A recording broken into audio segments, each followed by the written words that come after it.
if you're beginning to make your payments on your EIDL loan, there are a few things you might want to take into consideration for best practices.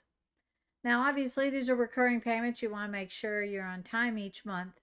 And honestly, it's pretty difficult to set up the recurring payments on their website. So I have a few tips for you. The first thing you'll need to do when you log into the Capital Access Financial System, or CAFS, that's where you'll be making the payments, is you'll also need to set up an account at pay.gov.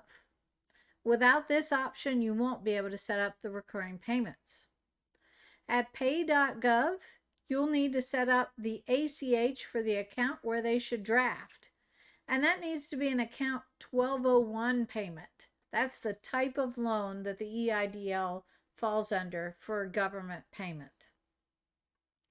In that ACH information, let's give you a few tips about what account you should use.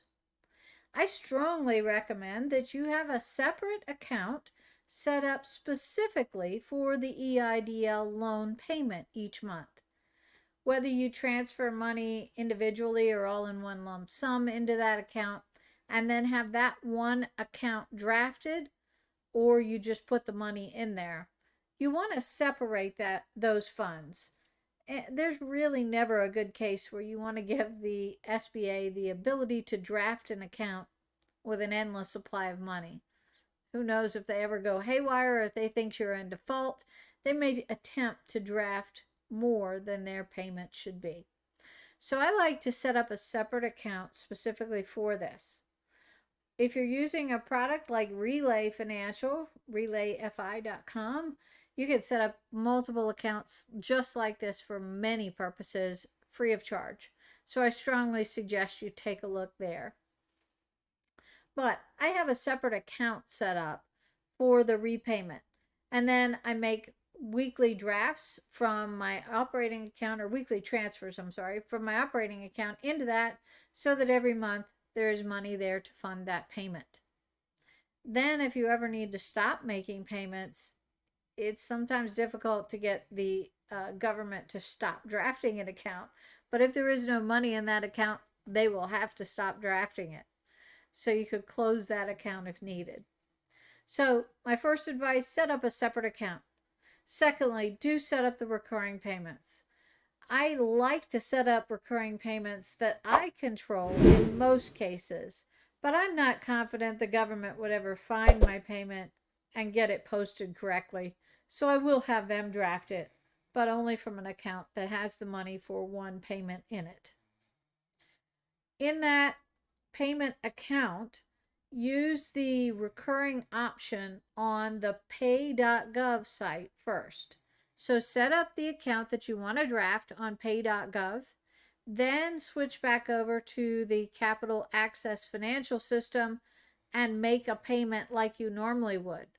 You should then see an option to make a recurring payment.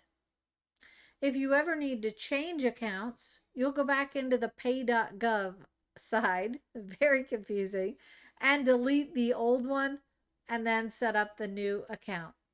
I actually switched an account for somebody recently, and it is pretty easy to see once you log in, but again, a little confusing where those options are.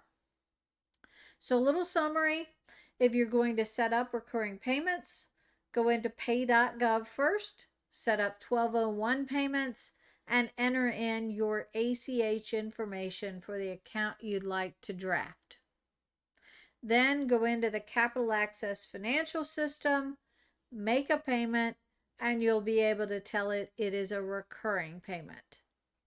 So if you have any questions on that, or if you have any other suggestions that you found helpful, we'd love to hear it.